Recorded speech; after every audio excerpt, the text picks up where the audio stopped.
Have you ever lost your cool with your kids, vowed you'd never do that again, only to find yourself yelling at them an hour later or a few days later?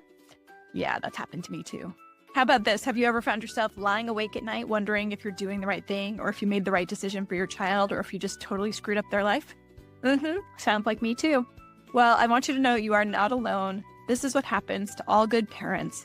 But as a child psychiatrist and mother of two, it's my goal as the parent doctor to help you find some useful answers about how you can prevent these things from happening and have each day be better than the last. After all, we all are striving to have a trusting, connected relationship with our kids, and we all want to launch kids who are ready to be adults in this great big world.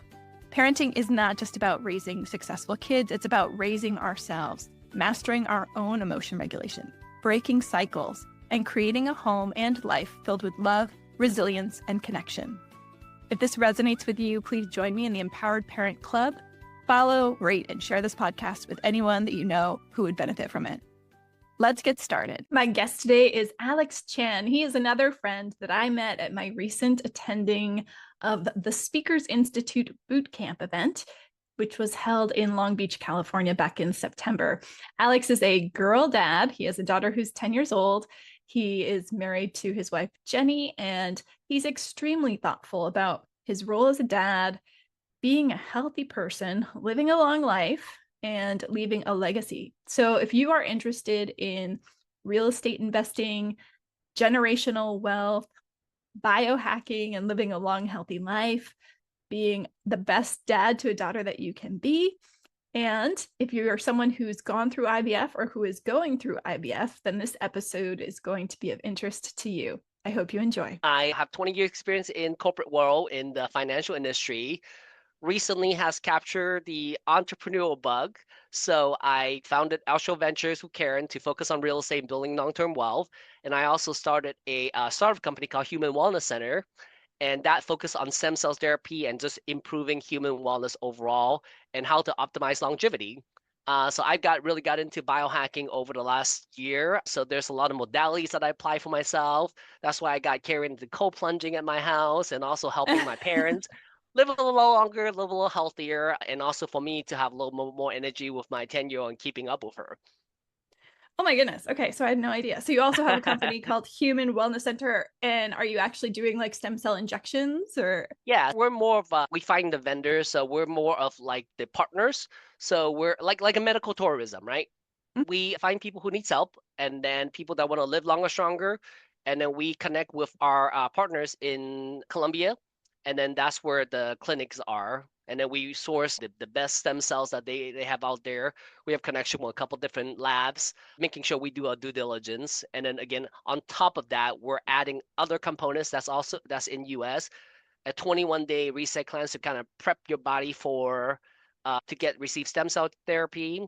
You do a genetic blueprint of yourself before you get there, so that way you know what your body likes and don't like before you get stem cells, right? So you're eating the right thing, you treat food as medicine, and then that way it leads into a better therapy as you head into it. And then when you go home, sustain those things, get physical therapy. So again, just really into all things wellness, and then also I like tech and I like data, so I use those things to supplement with things that I do on a regular basis. Okay, that's like a whole other conversation I'd love to Oh, have with you. totally, Not so yeah, much related to parenting, but exactly. for those of you who are just listening to this episode, you need to understand that if you see Alex in person, he looks like a very healthy specimen of humanity too. He's like super fit and thin and vibrant and glowing. So whatever you're doing is working very well. Congratulations. Thank you. How old are you? Can I ask? Yeah, I'm 45. Okay, awesome. I'm 47. We're pretty close in age. Yeah. All right, that's very cool. I definitely want to know more about that. I follow Tony Robbins, and he's talked a lot about this stuff, Yes. and he's gone to get Life stem cell Force. infusions and Life Force. So I haven't done that yet. I'm curious about it. It's not available in the US, correct? Like you can't It's just go not. get stem cell infusions here yet. It's because FDA is a big part of it. It's not FDA approved, but from a science perspective, there's plenty of like clinical trials, clinical study that show success in there. And every part of the world outside of the country, a lot of them are using stem cell therapy. Where do stem cells come from? Sorry, I can't stop asking questions about Yeah, this. different source. The one that we use is called MSC stem cells, so it's it's from a donor, but the stem cells coming from the umbilical cord. So normally Okay. when you have the baby, if you don't use it or you don't freeze it, they become medical waste, right? Hmm. So rather than going through that, the labs work with the hospitals and then work with the mother. They'll go through a set of tests to make sure that their genetics okay, there's no disease. Are you a parent who wants to read all the parenting books and you have maybe a growing list or stack on your nightstand, but somehow you just never seem to find the time to get to them? If so, I totally relate to you and I want you to know I'm here to help.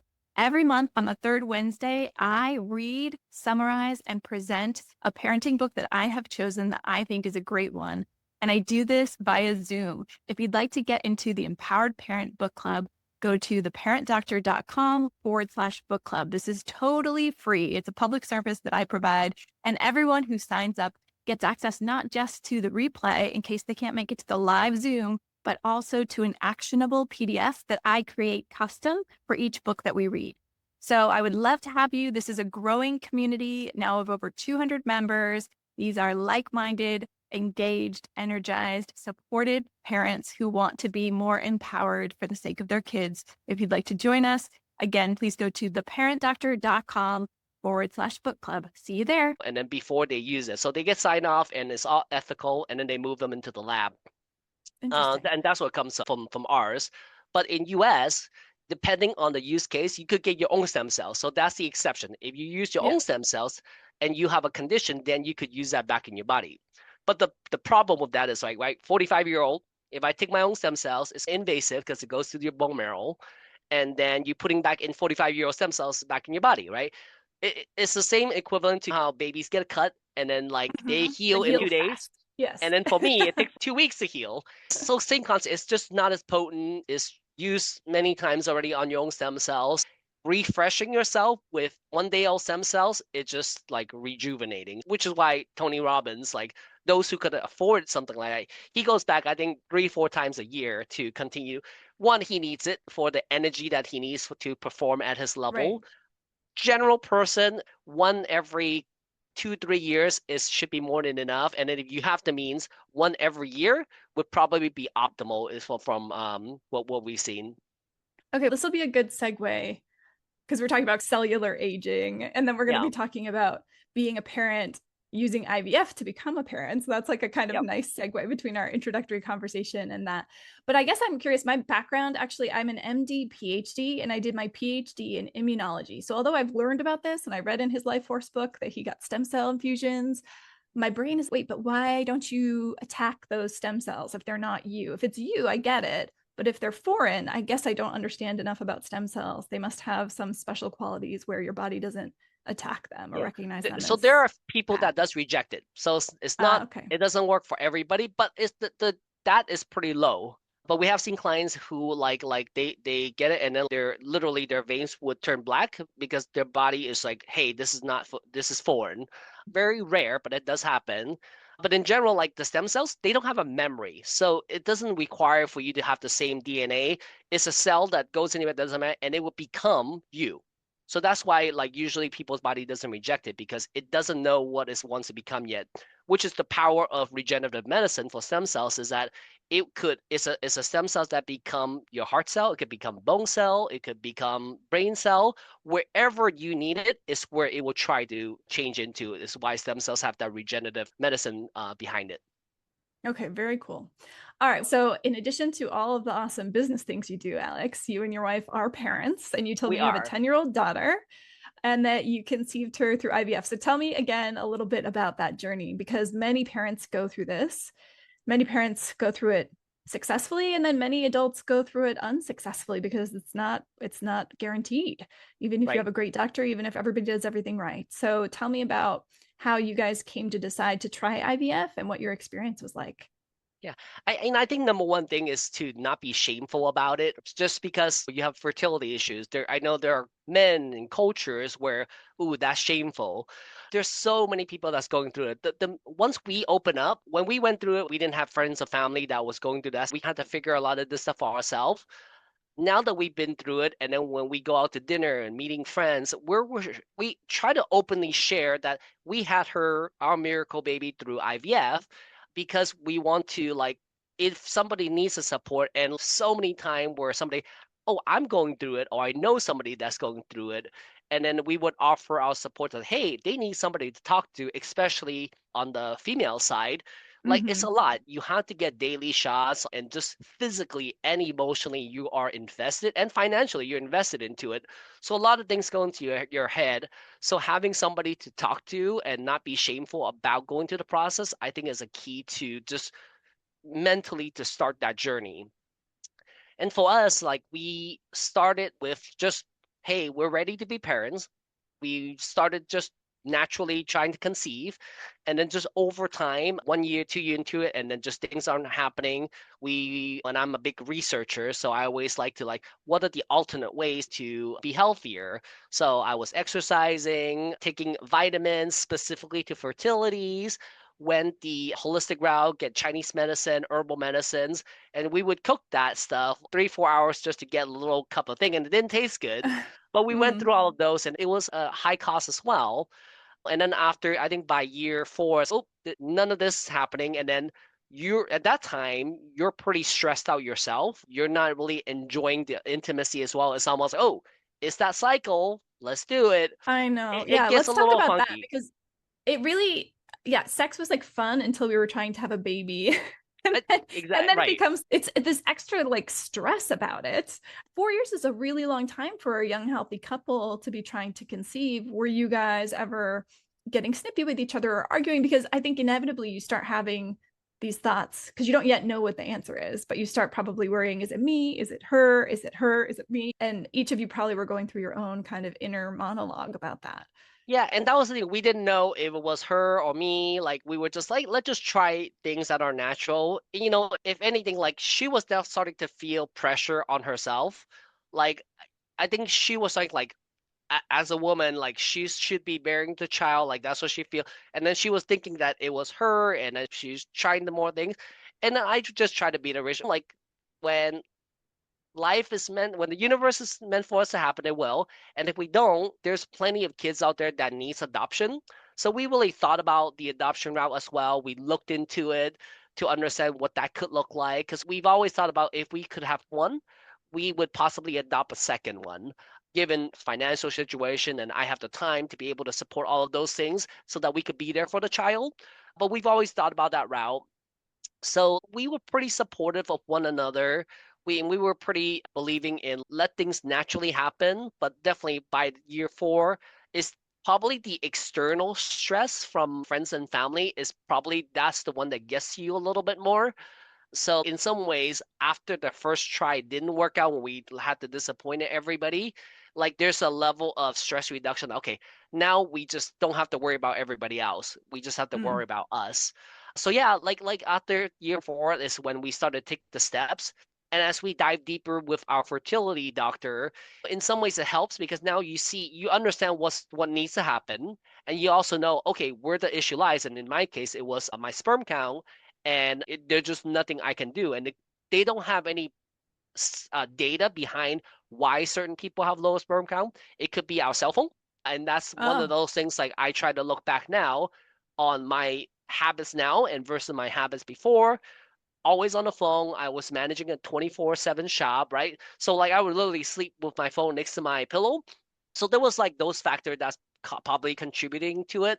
So now, like, I'm more diligent about, well, bedtime, turn on airplane mode, put it away, because there's just energies from the phone that's not good for your health. So, like, thinking back, there's just factors that could have contributed to it. Don't know at this point, but, like, I try to, be more cautious about how, as I age, and what I use from technology, and how things to improve those things. Again, I just compare and contrast where I was before and where I am now, because I do feel like I'm in better health condition now than I was in my 30s. yeah. So I guess that's the silver lining, right? Is that when you do realize, oh, maybe I'm not doing everything that I could be doing for my body. It sounds like you really dove deep into that. And now it's a big part of your life is biohacking and being as healthy as you can be. So in some ways, this fertility difficulty was a good thing probably for your overall health and longevity, even though at the time Definitely. it was probably difficult. And I think as a parent, before my daughter was born, there was all these milestones that I thought was important, right? Graduation, high school graduation, college graduation, seeing my friends get married, my nephew was born, getting married, right? Those are all big milestones. But after my daughter was born, and also the journey we went through, it was almost like my life started over. So now, Mhm. 10 years into it, the memories before my daughter is starting to be blurry. I Like totally agree. I can feel that too. Yeah. yeah, and it's just I'm okay with it because the core memories of what I want to retain is like when she was born, her different milestone, her first steps. I was able to see all those things and just remember how the state that she's grown.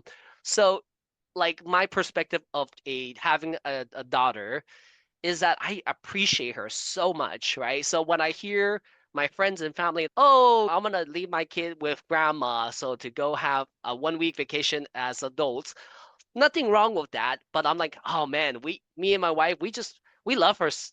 We want her to be part of our life, when in reality, kids only have what, 13, 14 years that they really want to hang out with us. And then Hmm. after that, like they start to do their own thing. So we really try to like this time with her is not very long and we want to appreciate as much as we can. Me and my wife will have plenty of like time to have date nights and do things on our own for the next 20, 30, 40 years, however we got together. But the time with our child is so short, and I really have emphasized of trying to live in the moment. And part of my speech was that I had during the time when I was stressed, like there was moments where this is my miracle baby, but then I had shooed her away when she came in to ask me to read her a bedtime story. Like that was a driver into starting Alstro Ventures. Like I cannot be stuck at this corporate job and put Mm. it a priority before my daughter who my whole life. So yeah, those are definitely my the drivers of who I am now, and also has changed my perception of parenting is because of the journey that we went through. So I love hearing that from you. I think stereotypically, as women, we talk a lot about the push-pull, the work-life balance, the fact that when you have a child, you feel conflict between your responsibilities at work and your duties at home and the desire to be with your kids. And I don't think men get enough credit for feeling that too, but you just put it very eloquently that you felt guilty when you were telling her, go away because I have to be on this work call. And it was something that propelled you to make a big career change. So talk to me about that because it's never easy to go out and do your own thing. How was it for you when you left your corporate job to start your own venture? How long ago was that? How scary was it? How exciting was it? And how's it going? Yeah, so I'm still in the corporate job. Okay. And that's where there's a work life balance here, right? Like I'm trying to start up my entrepreneurship, and then I'm still working 95 job and trying to balance with spending time with the family. So fortunate, like I am working from home most of the time, and then the time that she's at school I'm able to do a lot of my stuff, but on weekends I am working, spending those time to build the company. But I think on any given moment when she needs me, it's just a reminder that I need to stop, or I can stop. The world's not gonna end by me like spending this extra 15 minutes, 30 minutes, however it takes to just have this conversation and be in connection, right? I try hard not to be that parent where when she's talking to and I'm just talking to her, but I'm facing a screen. So trying Mm, to be more present and giving her the eye contact so that she also learn through my behavior is that, well, I need to talk to people by looking at them, right? And not I'm on my phone. I'm sure you've seen at restaurants into yep. the world, like, hey, yep, how are you? And then we're looking, it's just a terrible thing. And trust me, I'm still guilty of it. But with my daughter, I really try to be more aware and conscious of when I'm doing that and when she's coming to me and that I'm giving her that attention. Even though there's 100 things on my to-do list and I need to work on build tours, but ultimately my goal would be to walk away from my corporate job and then be able to buy the time back, which is again having generation wealth and just be able to control my time and to bring her along to different parts of the world, see culture, because again, living in America, we are definitely in a bubble Mm-hmm. and we don't see the things and appreciate things that we have when you don't see other parts of the world. So my goal would be It's to true. have her see other parts of the world, how other children live, and that how grateful that we should be at being in America and the thing that we've built here in at home. So having empathy for my daughter is a big part. We're not a traditional parents where like I need you to get an A in school. I think both my wife and I like the way we view education is that it's important, but if you try your best and you're a C student, I'm okay with that. Just know that you tried, right? And ultimately you find where your strengths are. And I want to foster her creativity side so that she doesn't grow up to, okay, I'm gonna follow ABC. Like I want her to have the creativity to I want to start my own business and she has the creativity to start her own business and try things, fail, versus for me growing up is more of a go to school, find a job, find a good job, and then just climb the ladder and then be happy with that, right? I Mm-hmm. think, again, going through the experience and just having that moment with my daughter really just changed my perceptions. I don't see myself doing this for another 20 years and just having my time being controlled and then not be able to experience the world when I am healthy and during this critical time of 0 through 13 that my Yeah. daughter still want to hang out with me and really just spend that time. So again, she's 10. My short-term goal is to be able to step away from my job in 2025 is my goal. All right. Yeah, and then full time into entrepreneurship, and then again really spend that quality time with my daughter as she's becoming a young person. That's amazing. So, how do you? I think you brought up something really good, which is it's true. A lot of us have more flexibility with work from home, especially since the pandemic, which is Yes. great. But I read this book. I have do a monthly book club, and the January book, the first book I did, was called "The Family Board Meeting," actually by some real estate investors named Jim and Jamie Shields. They're in Florida, and they write about the importance, like you're saying, of really making the most of the 18 summers that we have with our kids, Right. being really intentional with that, and carving out time that's just for them, where you're not on your phone, you're doing what they want to do. And so they call these board meetings and they recommend that you do them for 4 hours, that they include a meal, that there's no screen time, that your child gets to choose the activity, and that you just be fully present with them. So I think Yeah. that's beautiful. But one of the things that came up when they have these, I think they have like retreats for families. And in the book, he talks about this teenager discussing that his mom works from home. And because she works from home, the teenager's perspective was, therefore, they don't have much quality time. And I was like, oh man, because I think as parents, we often think, oh, I'm working from home, so I have more flexibility, so I can be with my child more. And yet, from the kid's perspective, I think often, even if we feel like we're doing a good job making eye contact and answering their questions, I don't know if you feel this way. I feel like I try to do that, but there still are many times, as someone who also works from home, where the work thing intrudes into the time when I'm pick them up from school, and in those 2 hours that I really would like to be fully present with them, someone's texting me or emailing, and I need to just step away for a second and do this one thing, and then I can be with you. So I'm sure from their perspective, there's still many times when they feel like we're saying in a minute or I'll be right Oh, there or those kinds of absolutely. things, right? Yeah. So yeah, I think it's important that we keep that perspective, because from our perspective, it feels like we're spending so much more time with them. And actually, parents are spending more time with their kids than they were 20 years ago. And yet, even though we're spending more time, because of the divided attention we have, again, because of phones, because of the fact that no one's job completely leaves them alone like it used to do in the 1980s. When you go home, you have emails, you have text messages, you have deadlines and other things that you have to handle. We have divided attention more often with our kids. So I think it takes extra work on our part to make sure that we are giving them our undivided attention regularly. So tell me, how do you do that with your daughter? Because I'm sure you have some creative ways. Yeah, I want to credit I forgot the author name, but it's a book called How to Talk to Little Kids so Little Kids Will Listen. Oh, yes, it's Adele Farber, and shoot, I'll look it up. But Yeah. yes, And How there to was Talk So two. Kids Will Listen and Listen So Kids Will Talk. And then How to Talk, their daughters wrote How to Talk So Little Kids Will Listen. Yeah. Yes, the How to Talk to Little Kids. So I first got the How to Talk to Kids, and then okay, this one's the range is pretty big. My daughter's only one, so I got the little kids That one worked really well, just being able to apply and then not create tantrums. Sleep training was another big one. 12-hour sleep in 12 weeks was really amazing.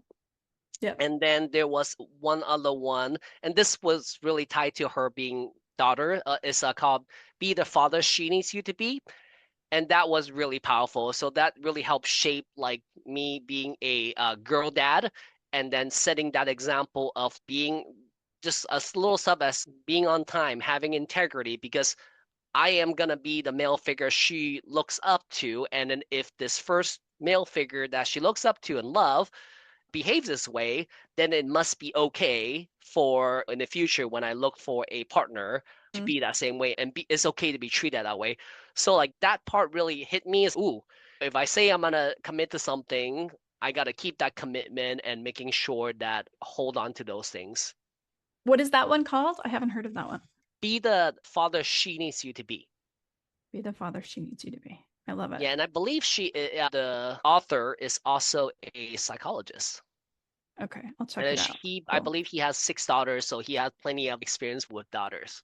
That's a lot of experience with daughters. Yeah, but that's very true because yeah, our first relationship of defining sort of that male female energetic relationship is with our dad. And so if dad is someone who you have to accommodate all the time or forgive all the time, then you're going to think that's what it is to be with any man. Yeah, that's very self-aware of you to recognize that. That's a powerful one. Maybe we'll do that one in the book club for 2025. Yeah, especially whoever you do the book club with, like they have daughters and there are dads there. Yeah, I think that's like a number one read for me. Awesome. So let me ask you, when you were growing up, did you have sisters? I did. I have an older sister, and Okay. she's 4 years older. So maybe that was a little bit easier for you. See, I have one sister and then I had a boy first. So for me, Okay. it was a little weird. I'm wondering for you, was it weird to have a daughter? Did it feel like, did you have the sense of what am I supposed to do with a girl? Because I had that feeling with my son. What am I supposed to do with a boy? I don't know anything about little boys. Like my daughter and I, my sister and I are very different people. So I would say like we're brother and sisters, but I wouldn't like we're not like best friends that we would go out with each other. So I don't know if like that how she raised her sons and how who she is as a person had any effect on how I am as a parent. Just because as human being we're very different people.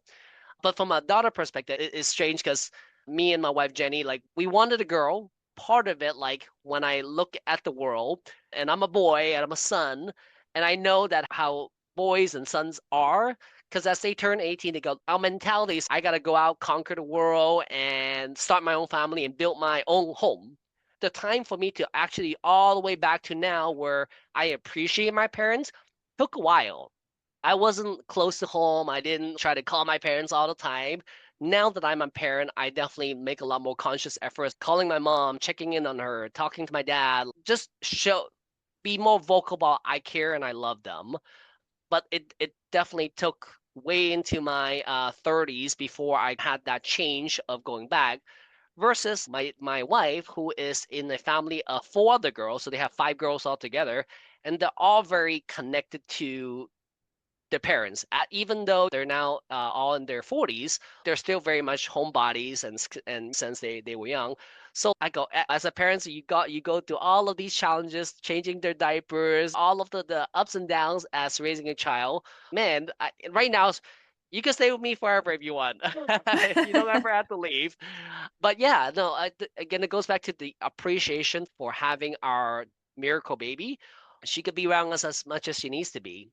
Having not been certain you would have a child and then being given the gift of this child, it sounds like you put her on a pedestal a little bit, or I don't want to say put her on a pedestal in a bad way, because all kids are miracles and a gift and we all should feel that way Absolutely. about our kids, but you and your wife are really very aware of what a gift she is. Yeah. And to be Yeah. prepared for having a girl too. Like I'm always one to try to make sure I have all the tools. Although life throws things at you and you may not have the right tool and you pivot, right? But I'm always a believer that if you have as much preparation, right? At least out of 10 different issues, you might be able to handle 6 out of 10, and that's okay. Then you just have to forward to focus on. But if I was unprepared, then everything is brand new. So before she was born, like I read a couple of books about the brain, like how the brain works, right? What's the first four looks like. And then I read the Be the Father She Needs You to Be before, like during the pregnancy. So then again, just I wanted to make sure mentally I'm prepared and also like physically having a girl, what are those challenges and what do I need to prepare and how do I help her become the best woman adult in the world and what are the challenges that young female go through. I'm not a girl, so there's a little thing I wanted to understand and learn and that how my behavior could affect. So again, the book talks a lot about that and it helps me, okay, my action would help shape her into the young woman that she needs to be and be strong, fearless. Because my wife and we both grow up with parents who are just much more traditional. We're in Asian culture, like there's not a lot of hugs and kisses. I was fortunate to have a best friend who they were a lot more loving, and I got that from them and the affectionate side. I was able to learn that and then be able to share that with Katie because I think the power of touch it is a very powerful. So now it's almost like 10 years later you get to see the fruits of your labor. Yeah. And I'm just, when I talk about her, I'm just so proud of the little person that she's become. She's caring, she's kind, not the best in school, but it also wasn't the emphasis that we put into her, right? She's a child. She's pretty stress free. She's just being her silly self. When you see her, Marissa, like you could tell she dressed herself. We want her to be creative, right? If you want to Yeah. wear a dress over your pants and you want to wear pink over neon green, go for it. I love If that. you want to wear a different type of socks, and I just all I do is, hey, you do know you have different socks, right? If you choose to have different socks, more power to you. But I would then prep her to say, some of your friends may say, hey, you have two different socks. You have to be able to share with them that I chose to have different socks and I love it. And not be like, ooh, I'm ashamed. This is that. Whatever I want her to, whatever she does, just She own owns it. it. She owns Yep. it. And I then love that. bullies So would you're start building to her stay to be away. confident, which is beautiful. She's Yeah. becoming her own person. I love that. Yeah, I think that is so important. And it sounds like you're doing a great job. What a lucky girl she is that you read all these books before she was even born and you recognized the importance that your role as her father was going to play in her life and will play in her life. I think that's so beautiful. And I think it sounds like you guys are doing such a fabulous job to be emphasizing the importance of her figuring out who she is and wanting her to Right. be the best version of herself rather than imposing on her this idea of what she needs to be to fulfill your dreams or to satisfy what you want her to be. Yeah. We Not definitely try easy. to plant seeds, Mm-hmm. but ultimately, like we plant the seed, and then if she chose to go a certain route, like it's really up to her.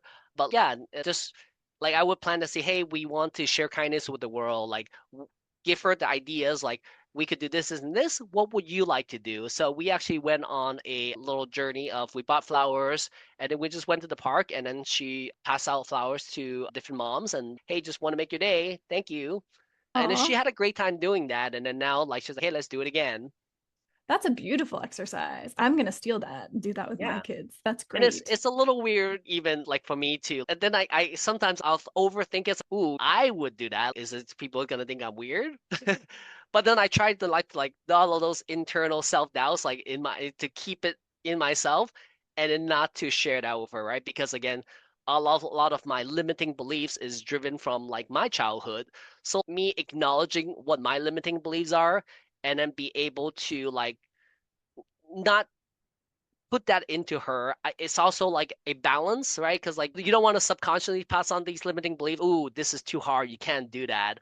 Like I want her to. I would talk about it. I would acknowledge if I make a mistake. I would apologize to her. Hey, Daddy shouldn't have snapped at you. I was a little stressed, so I was doing this. So she understand adults makes mistake, and Mm-hmm. it's okay to apologize. But you also don't have to apologize when it's not you didn't intentionally do something. Like it's okay because like part of being a strong woman, right? I feel like when you start to say sorry too many times, then it belittle Yeah. yourself almost, right? There's nothing to apologize, right? You are who you are. unless you like actually hurt somebody, like then okay, that's where you can apologize. Yeah. It sounds like you're doing such a great job with teaching her how to be grateful and consciously thinking about how can you build that gratitude by increasing her exposure to all kinds of people all over the world, because you're absolutely right. In the US, we're so privileged Right. and we forget that. It's very easy to forget how many people don't always have food, how many people have never had a warm shower. So many people in the world don't have what we take for granted and what Right. pretty much every American has had every day of their life. So that's really wonderful and important that you're building in these quality time activities to help her have an identity as like a generous person who just likes to make people's day better. I love Yeah. that. And I think it's absolutely true. Yeah. If you were to ask me, like, hey, give this rose to this random person in the park, I would feel self conscious. Why should I feel self conscious? Just because my life has led me to believe that this Right. person is going to think that I'm looking for something in exchange, right? Like that it's some kind of a here's the flower and I'll give me $10. Exactly. So But when we do it in practice, then no, you can just give and not expect anything else and just be making someone's day a little bit brighter. That's a right, beautiful experience. be natural and be yourself and put that energy out there. Like I definitely have made much more of a conscious effort in the streets to make eye contact, smile, and ask people how your day is, and then like project an energy that's not just hey, how are you? And then hi, Yeah. bye. Like I try to, hey, how are you doing? And then when they ask me, I'm doing wonderful. So then people go, oh, what makes your day so wonderful? And be able to start a conversation and share some of my energy that if I could brighten somebody else's life, I want her to observe that. And also, if I'm at the stage in my life where I really want to find something that's meaningful, again, building these company is a part of it, either through wealth or through health. Like both of them comes hand in hand.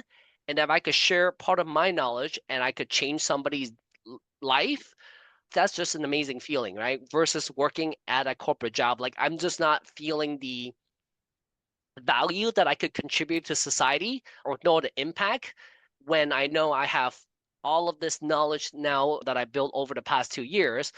I could do so much more to make the world a better place. That's really my goal for the remainder of my career life, is to be able to share that part, right? And not just be like in this bubble where I do my thing, get a 401k, work at a corporate job, and then yes, I do a really good job and could help the company, but I just want to be able to help others. So when I go on SI and different networking events, like those connections is just so much more meaningful when it's something that I could share being on this podcast and just sharing my experience. And if it helps somebody going through the same journey, that is okay to not be shameful about it, and that there are so many others going through this experience, I would love to like just share and talk to them too, and be able to help them. So yeah, no, I number one, thank you for inviting me to this podcast and be able to share my story. Oh, thank you so much, Alex, for joining me and for being so brave to share your story. Please thank your wife and your daughter too for lending you to us so that we can hear about this. And I just love your perspective that clearly you're still keeping your job, honoring your commitment to your company and the benefit that I'm sure it does bring your family, but also that in your midlife, you're not just viewing it as 10 more years till retirement, but you're really starting to think bigger about like, how can I really give back in a way that feels meaningful to me? That's a good example to my child, and that it's going to impact the world in a bigger way. And I think that's something that you and I have in common, and that many of the people we met at Speakers Institute had in common. And I Yeah. encourage all the people out there who might be feeling stuck. I think it's very easy, especially after you have kids, you get to, I don't want to call 40s midlife, although it might be midlife for some of us. I don't know, I'm hesitant. It probably is more than midlife for some of us, but like, In the I feel a little biohacking prickly. industry, I know, like right? we could live way past 100, but there's work to be done. But I definitely believe that But we it could is, live right? I past mean, 100. I So we're don't not in feel it like yet. I'm a, yeah, I don't feel like I'm a midlife person, but I probably am very much a midlife person. My good friend is a little older than me, and she was joking. She's saying like in my midlife, and then she's like, "Who am I kidding? I'm probably not going to live to 114 because she's 57." Yeah. Anyway, you get to this point of life, and like you were saying too, all those other graduation of high school, graduation from college, getting married, getting your first house or whatever, like all these little milestones, getting your first job, like that's what we think life is. And then you get to this midlife point where you've had a child, if you're fortunate enough to have been able to have one, and now you're looking down the road, there's still a lot of road. What am I going to do with this remaining time? And that's a big part of what I want to help people do as the parent doctor too. You just embodied it so much. It's the 4 pillars that I teach people to be an empowered parent are defining directions. So thinking about like, where do you want to go with your family, with your kids, helping parents really feel empowered to be the CEO of their family and define that direction, not just take whatever world, parents, society, whatever pressures give you as like how you should be and how your child should be, like defining that for yourself, which you're doing with your child, which is great. And embracing failure, which you talked a lot about, that we have to be willing to take the good with the bad and pick ourselves up and learn from that experience. We don't have to be ashamed when we have a low sperm count. We don't have to be ashamed when we get a C in school. Like those are just learning experience that help you figure out a different solution, a better solution. And then emotional regulation, which comes from really understanding yourself, understanding where your emotions come from, understanding how you can practice ways to have a more empathic and measured response to your kids and everyone in your life. The good thing about that practice is it doesn't just benefit you with your relationship with your kids, it benefits you in your relationship with all humans, because the better we can regulate our emotions, the better we can connect with other people. And then finally is practicing gratitude, which you talked about so much as well. So I think you're doing a great job. A+ from me.